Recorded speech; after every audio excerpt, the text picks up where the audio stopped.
So I'm a farmer. It's where we started on this whole journey. I'm too old for the technology, so you're not going to have PowerPoint slides and so on.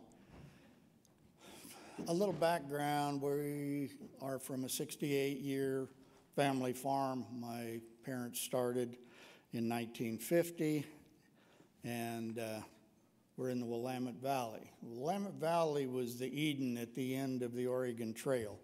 That was where people left the Midwest and for a brighter future. And as communities evolved in the Willamette Valley and others all over the United States, whether it was the gold rush area of California, the West, as we were settled, we're now being told that we can't grow bread quality wheat and we can't mill, and yet all of our communities were based on a local, oftentimes water-powered grist mill that brought the grain from the local area that it adapted, and the miller was a critical role in that. So what the work Laura's doing and Steve and Sue and I and all of the large other group are trying to do is say there were some real benefits, and I love, just like Steve, Oldways. I mean, that's a very appropriate terminology for us and our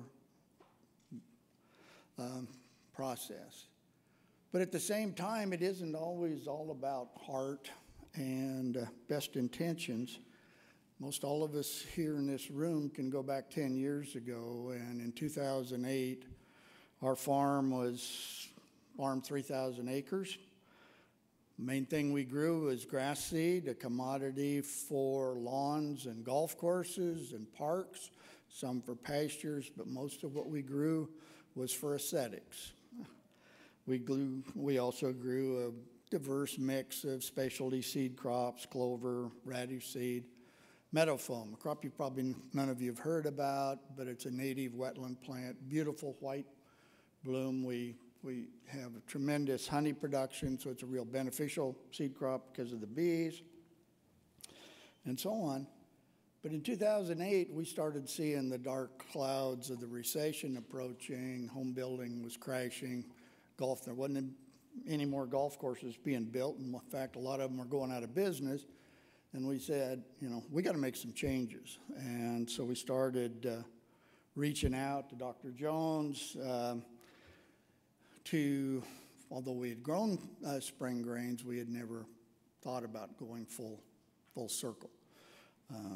So talking to both Steves, Dr. Steve Jones and Steve Lyons, got to know them because our areas are about 375 miles apart, very similar climate somewhat, and so grains that adapt to the Skagit Valley often do well in our area. And so we developed this dialogue. Dr. Jones came down and visited and so on.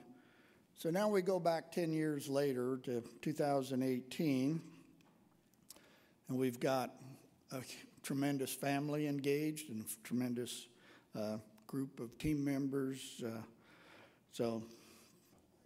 My 95-year-old mother still lives in the original farmhouse, keeps all of us on our toes each and every day, goes to the bank, goes to the post office, checks on Sue at the bakery, is in my office 2 to 3 times a day, making sure I showed up for work, signs paychecks for our farm and our warehouse operation. My son Jason manages our farm. Terroir, our daughter, is our office manager at the mill. And any of you that's familiar with family business, it's not always easy, but when it comes out right, it's really, really rewarding. Today, we've shrunk our farm a little bit, down to 2,700 acres. We do grass seed, lots of grains, and I'll list some of those in a minute. Seed crops, we've transitioned 400 acres to organic, and we essentially now have 4 food segments that we talk about. Some people say it's Tom's mantra when you hear my wife when you get up here. And I've got to put a plug in for Sue. She has been a driving force behind all this. And she got recruited late yesterday because Amy Halloran, who's the other speaker, was to be on the panel, had to cancel at the last moment. So both Steve and I looked at each other and said, Sue should be up here. But anyway, does a phenomenal job with us. But so now we try to look at what we feel are 3 food segments, and when we do a good job of that, we get to the 4th. And our first is we grow crops for livestock, but we do it for forage. And as we see the emphasis for grass fed dairy cattle and beef, we're growing more and more forage grass. We don't grow any turf grasses anymore. We grow clover seeds and so on for that. Then we've got a segment that we say we grow food for the humans, and that's being everyone in this room and a larger community, certainly. So we have a lot of varieties of wheat: spelt, emmer, teff, rye, oats, buckwheat, barley. We grow heirlooms like red fife wheat, rouge de Bordeaux, French heirlooms, more modern French varieties. Edison, it's a hard white spring wheat that we discovered with the folks at WSU. It's a hard white spring wheat. We have a relationship with Chipotle on that flour. We heard about Dan Barber the other day. We supply grains to Dan. We had the great experience of eating there one day and talking to their wait staff, and he's over-the-top marketer. I've got to just tell you a short story about Dan Barber, the experience of us sitting in a room and having a tasting and a lunch and wine. It's the hedge fund brokers out of Manhattan who were paying $450 for. We were comped, of course, and they brought some bread baked with grain from our farm that was milled there at Stone Barns, baked there. And they brought a little wood slab out with 3 dabs of butter. And Tara, the tall, eloquent wait staff that could tell us everything about all the ingredients, said, here are 3 examples of single udder butter. And immediately I'm thinking, what? And she says, well, we've got the herd of Jersey dairy cows here. They free range. I mean, they're not free range, but they're not stalled. They eat. They have different temperaments. They eat different parts of the pasture and so on. And we feel that relates all the way down to that terroir, to the butter. And I'm thinking, how many kids from poor farm families grew up with a family milk cow that grew up on single udder butter and never had to pay $450 for the privilege? So, you know, when we talk about trying to develop our own brand and stuff, and I always looked at that and said, man, have we got a long ways to go. So, thirdly, we grow crops for the soil. You know, we've heard yesterday regenerative organic, cover crops, and so on. And this is becoming a very important qualifier if you're a grower to work with suppliers. Chipotle certainly is one. Patagonia, there were slides yesterday of the buckwheat samples.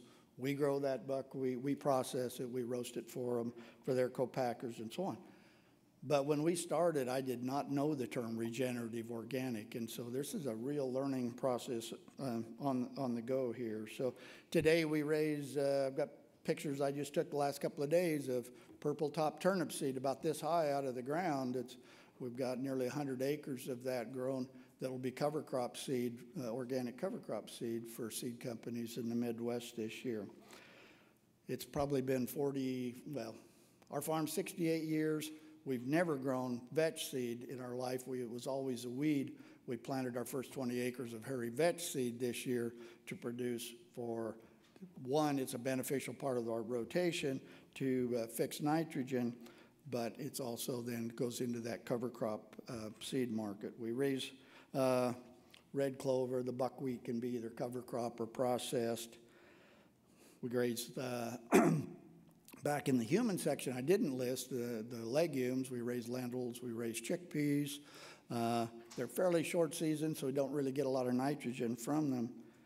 But when we get all of this done right, those first 3, it's food for the soul.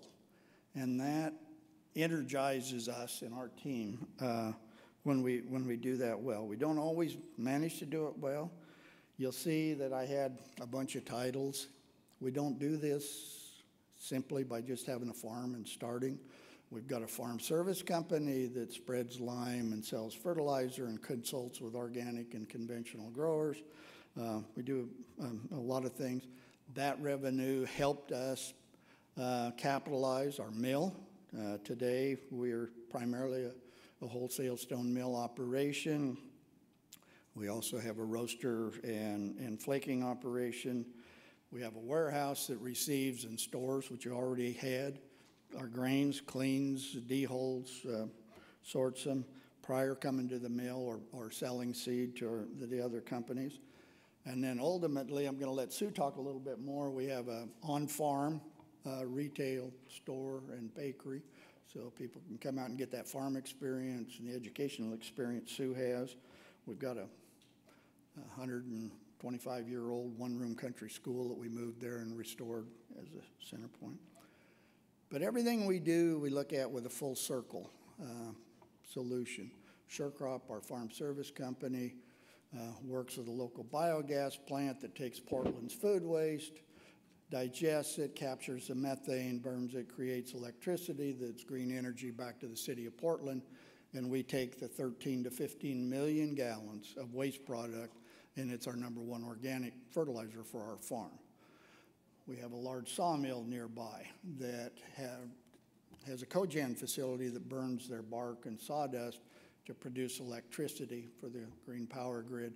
We take all of that ash and beneficially apply it as a nutrient in a lime source. So we look at everything very holistically. All of our byproducts, our screenings from whether our cleaning plant or tailings, floor sweepings, and so on from our mill go to compost.